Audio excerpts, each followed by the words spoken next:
Jest rok 1926.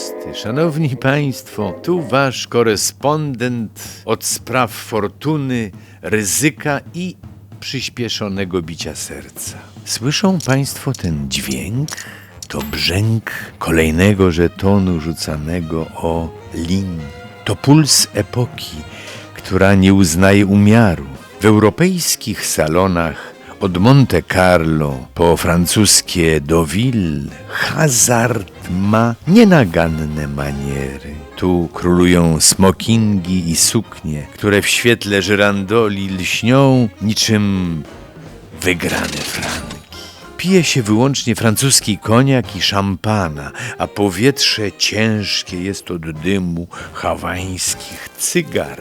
Przy stołach do bakarata i ruletki zasiada elita, dla której wabank to kwestia honoru. Mówi się, że sam André Citroën, król masowej produkcji, jednej nocy rozbił bank w Deauville, zmuszając kasyno do kapitulacji, by nad ranem z tą samą nonszalancją przegrać wszystko do ostatniego franka. Obok niego, przy zielonym stoliku, spotykamy Stefana Tyszkiewicza, polskiego hrabiego i inżyniera, który obstawia numery z precyzją mechanika. Tu stawka nie schodzi poniżej ceny luksusowego automobilu, a fortuny zmieniają właścicieli z lekkością, jakiej próżno szukać na giełdzie czy w bankach. Szczęścia można też szukać nad polskim morzem, a tam, ponieważ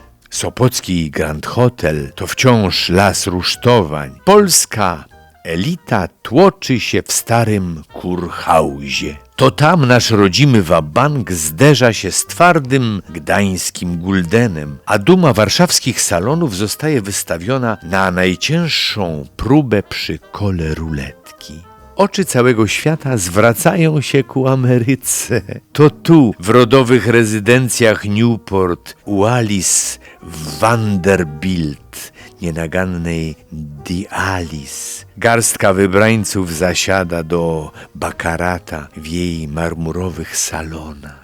Policja doskonale wie, że nie należy niepokoić gości. Za zamkniętymi drzwiami pałaców amerykańska arystokracja gra o sumy, które nie śniły się bywalcom europejskich kurortów. Tu prawo prohibicji kończy się na wysokiej, kutej bramie, a szampan leje się strumieniami z kryształowych karafek. Lecz chętnych do wielkiej gry jest wielu, a nie wszyscy pomieszczą się przy elitarnym stole. Dlatego dla reszty hazard schodzi do podziemia, gdzie staje się ruchomym celem dla wszystkich służb. Polowanie rozpoczyna się w dusznych piwnicach Blind Peas. To nory z zabitymi dyktą oknami, gdzie pogniecione marynarki nasiąkają zapachem potu i podłej whisky, która wciąż trąci benzyną i karbidem. Tu, przy gołej żarówce, emigranci i rzezimieszki rzucają kośćmi o ostatnie centy, nasłuchując kroków policji na chodniku powyżej. Piętro wyżej puls miasta bije w elitarnych speakeasies, jak nowojorski Pension Club. W drzwiach właściciel z uśmiechem przyjmuje od sędziów i gwiazd kina koperty z wejściowym. Tu pluszowe zasłony maskują stalowe mechanizmy. Jeden przycisk pod barem i w ułamku sekundy półki z ginem zapadają się do rur z kwasem, a stoły do gry obracają blaty, udając niewinne stoliki kawiarniane. Zanim policja wreszcie wyważy drzwi, goście z niewinnymi minami popijają już herbatę. Oba te światy łączy jedna postać. Nick the Greek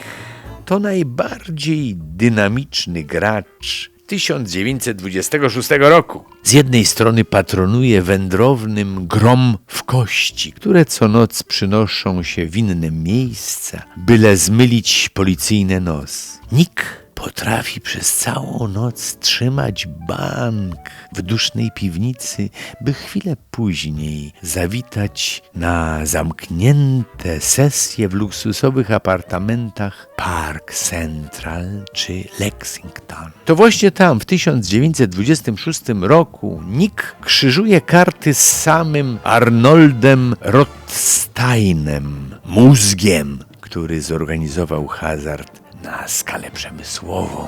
W tych apartamentach pod czujnym okiem uzbrojonych goryli odbywają się legendarne, kilkunastodniowe sesje pokera. Tu nie liczy się godzin, lecz puste butelki po whisky i stosy żetonów. Wyobraźcie sobie państwo, że stawki w jednej tylko partii potrafiły sięgać niewyobrażalnych $500,000. Nick traci fortuny, cytując Platona, podczas gdy Rothstein przesuwa po suknie losy nowojorskich kamieni. W tych pokojach karty decydują o losach gangów szybciej niż policyjne kule. A u nas? Rytm serca przyspiesza. Kolejna gonitwa na torze w Warszawie. Zapach drogich perfum miesza się z kurzem toru, a elita w lożach zderza się z ulicą przy okienku totalizatora. Królowie torów, baronowie, hrabiowie i książęta stawiają majątki na faworytów, licząc na pewniaka od trenera. Tymczasem warszawski Andrus z nalewek stawia swoje ostatnie 2 złote na konia z sennika. To jedyna demokratyczna chwila dnia. Ryk tłumu na prostej finiszowej brzmi tak samo w jedwabnym cylindrze, jak i wznoszonej oprychówce. Uwaga! Właśnie finiszują, proszę państwa, co za bieg! Zwycięzcą Wielkiej Warszawskiej bezkompromisowo zostaje 4-letni Ogier Forward. Zejdźmy jednak w mrok bram na nalewkach i kurz Kercelaka. Tu hazard mówi slangiem. Ty, frajer, chcesz się odegrać? Syczy zawodowy szuler, tasując karty do gry w 3 listki.